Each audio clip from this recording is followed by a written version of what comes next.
Hello, I'm Kelly Lynch. I am a licensed clinical social worker, EMT, certified personal trainer, and certified nutrition coach. And I own a small private practice called Turning Point Wellness in Connecticut, where I specialize in post traumatic stress injuries and acute stress disorders in EMS professionals. EMS is very much in its infancy still. And when we look at the conversation around mental health across all disciplines in public safety personnel, we can look at the law enforcement and the fire services and realize that they've had a huge head start on EMS and being able to really understand and start to work with the impact of trauma and traumatic experiences for individuals working in public safety. When we look at EMS professionals, especially because this is an industry that is still in its infancy, there is so much to learn and so much to understand about how EMS professionals are affected by the things that they have to do over the course of their shifts. I've said for a very long time now that when you're on duty, whether you're paid or whether you're volunteer, you're not receiving the compensation that you receive based on what you do over the course of your shift. You're being compensated based on what you might have to do. And there's such a big difference between that we have to really take the time to take into account, especially because of the way human beings are affected by trauma. EMS professionals are not robots. They are whole entire human beings, and we need to treat them as such and not as automatons who can just deal with whatever gets thrown into their lap. We have to really have this conversation about the impact of trauma. There's a lot of EMS professionals that come to me asking questions about, well, why do I feel the way that I do? Am I crazy for feeling this? And I think that's such a reflection of how much stigma there still is that we have to really address and confront in these conversations around what mental health is and why it's so important to address this. When we look at the stigma associated with mental health, there's this association of feelings of like, I'm broken or I'm weak, or if I feel this way, it means I can't handle the job. And that's just not the case. And that, again, is why we have to have these conversations so that we can look at the people who are working in public safety and, again, in EMS, and really let them know you're a whole entire human being and you're going to be impacted by the things that you see and you're going to be impacted by the things that you do. Let's talk about how to manage that in a way that feels healthy.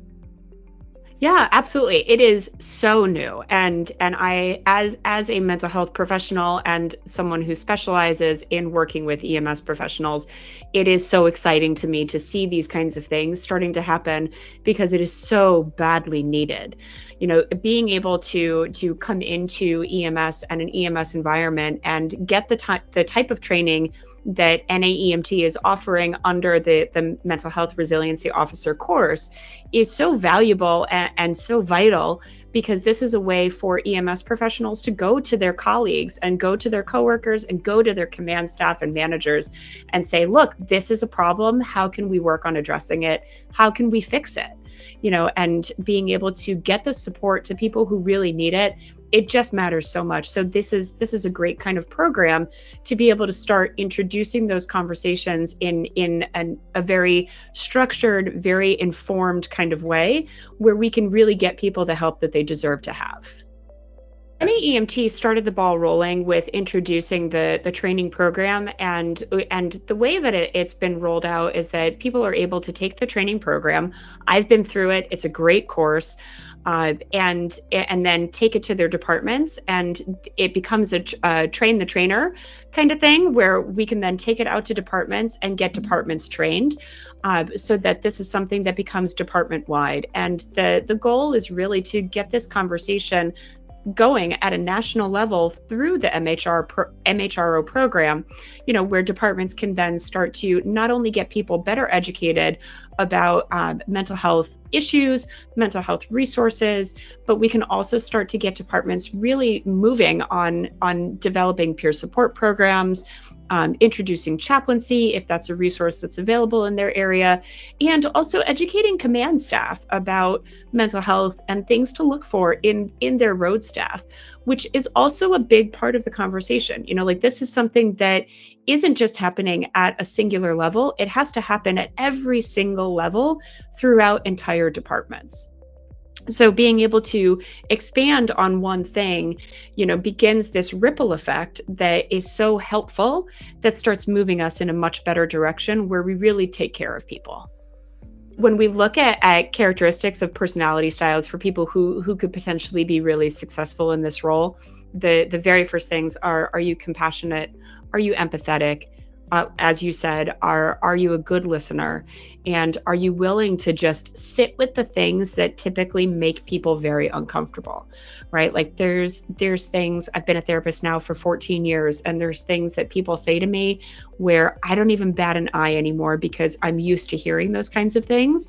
But for somebody who isn't used to hearing certain things related to mental health, it could be really startling. So how can you sit with that and the discomfort that can be kind of drudged up around certain mental health topics in a way that isn't then going to add insult to injury in more challenging conversations? So kind, compassionate, empathetic. Are you a good listener? Are you patient? And can you really just sit with the discomfort of these hard topics?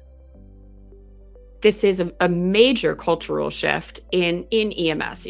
I started in EMS when I was in my early 20s in 2002, and which feels like a million years ago. But the culture in the last 20 years of me being involved in EMS in different capacities has so significantly shifted, and it's been a slow shift, but it's been a big shift in a lot of different ways, where there's a new generation coming into EMS now who's much more willing to have the conversations around mental health, and who's much more willing to say, no, I don't have to spend my career feeling this way, or feeling awful, or having nightmares about past calls.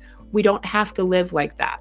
And that was such an accepted thing 20 years ago when I got started in public safety, where it was just normalized that's just part of the job, and you just have to deal with it. And the reality of it is that you don't just have to deal with it. We can treat these things to figure out how to manage them in some cases and resolve them completely in other cases. Some of the most important things for trainers to be aware of when they're having conversations about mental health is that you're not going to plant a seed that isn't already there, right? So I say to people, if we talk, for example, it's a heavy topic, but if we talk about suicidal thoughts, you're not going to plant a seed that isn't already there in somebody if you ask them, are you thinking about hurting yourself, or are you thinking about killing yourself? It's important to ask those questions in very clear, very direct language and get straight to the point so that we can address an issue, and to be able to understand that when you're teaching these kinds of strategies to other people is very important. And the other piece to this, is being able to look at the conversation of mental health and understand what's a red flag in somebody who maybe hasn't been disclosing certain things. When I talk to command staff about looking for red flags in their road staff, one of the things that I say is look out for sick time abuse, and look out for paid time off abuse, where somebody is really just burning through their time in a way that you wouldn't otherwise expect them to, or they're burning through their time in a way that you've never seen them burn through it in the past. Typically, that means that there's either an issue going on at home, or we need to start asking questions about some sort of substance use. There could be much more than those two particular topics, but those end up being the most common things that we find happening when PTO or sick time abuse starts to happen. So being able to, as a mental health trainer in your department, understand those things and understand why they're important to navigate with particular kind of language, and then communicate that to your staff or to the other people that you're training. Those are really the starting points.